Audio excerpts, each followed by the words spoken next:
वचन, प्यारा वचन, यीशु मसीह का प्यारा वचन, पाव को दीप को राह को रोशन, ये है मसीह का प्यारा वचन, ये है वचन प्यारा। परमेश्वर के धन्य नाम की महिमा हो। प्रभात मनन के सत्र 1868 में आप सभी का बहुत ही विनम्रता के साथ स्वागत करता हूं।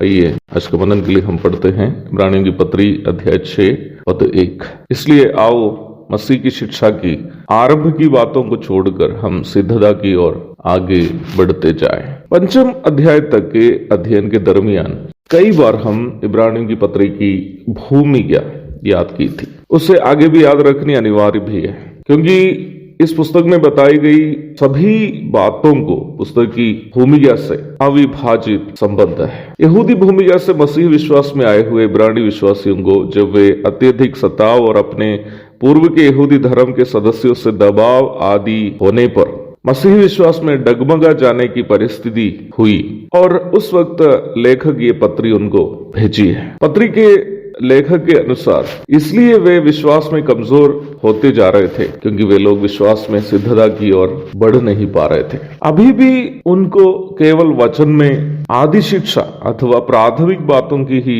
जानकारी थी। अभी भी मतलब जब ये पत्री भेजी जा रही थी। पुनः आपको मैं याद दिलाना चाहता हूं कि मसीह जीवन की सिद्धता अथवा परिपूर्णता परमेश्वर के नैतिक स्वभाव में जो यीशु मसीह ने शरीर में आकर प्रदर्शित किया सिद्ध हो जाना है। द परफेक्शन और the maturity in Christian life is being perfected in the moral attributes of God which are exhibited by Jesus Christ in the flesh। उद्धार प्राप्त सभी मसीह विश्वासी प्रभु यीशु मसीह के मध्याकाशीय आगमन के दरमियान यीशु मसीह के नैतिक स्वभावों की परिपूर्णता अथवा सिद्धता अपने अपने देह में प्राप्त करके प्रभु के समान पवित्रता में परिपूर्ण हो जाएंगे। यूहन्ना की पहली पत्री अध्याय 3 पद 2। अब वर्तमान काल में जब एक मसीह विश्वासी संसार में जीवन व्यापन करता है, उनके आत्मिक जीवन की बढ़ोतरी क्या है?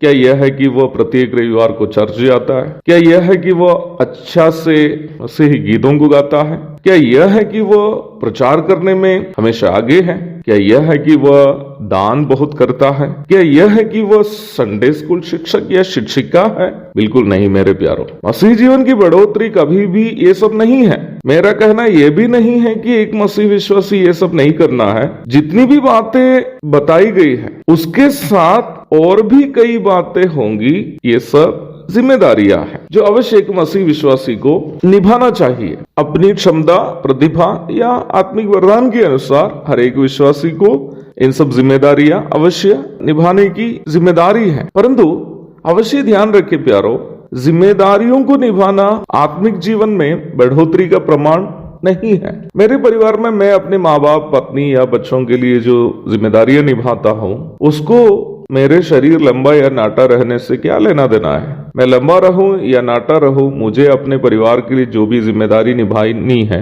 अवश्य निभानी ही है। ठीक वैसे ही विश्वासी को भी अपनी आत्मिक जिम्मेदारियों को अवश्य निभानी है क्योंकि वो विश्वासी है। परंतु हमारी गलती यह है कि हम आत्मिक जिम्मेदारियां निभाई जानी को विश्वास में बढ़ोतरी का मापदंड समझते हैं। ऐसी सोच वास्तव में एक धोखा अथवा डिसेप्शन है। घिनौने पापों को करते हुए भी एक व्यक्ति कलीसिया में आकर भजन कीर्तन कर सकता है और उसको प्रचार करने के लिए मौका देगा तो वो प्रचार भी कर सकता है, दान भी दे सकता है। क्या ऐसे करने पर उनके द्वारा की जाने वाली उन जिम्मेदारियों को, उन सेवकाइयों को उसके आत्मिक जीवन का प्रमाण माना जा सकता है? कभी नहीं।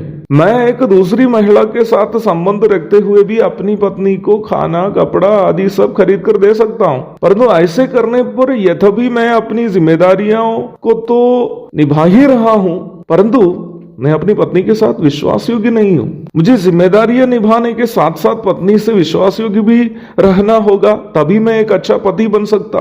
वैसे ही अवश्य ध्यान रखे प्यारो, मसीह जीवन की बढ़ोतरी प्रभु यीशु मसीह के नैतिक स्वभावों में व्यक्तिगत जीवन में बढ़ना है, ना कि आत्मिक सेवकाइयों को करनी है। कहने का तात्पर्य यह भी है कि हम एक अच्छे विश्वासी तभी बन सकता, या हमें एक अच्छे विश्वासी के रूप में तभी गिना जा सकता जब हम आत्मिक जिम्मेदारियों को निभाने के साथ साथ यीशु मसीह के नैतिक स्वभावों में बढ़ना भी है।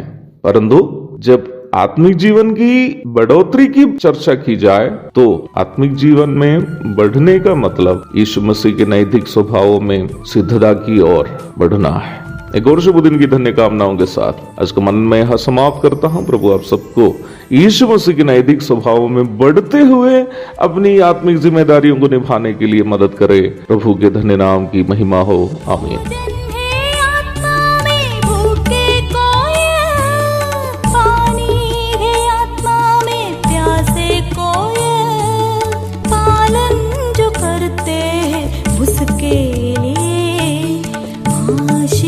पाने का साधन है ये है वचन, प्यारा वचन ईशो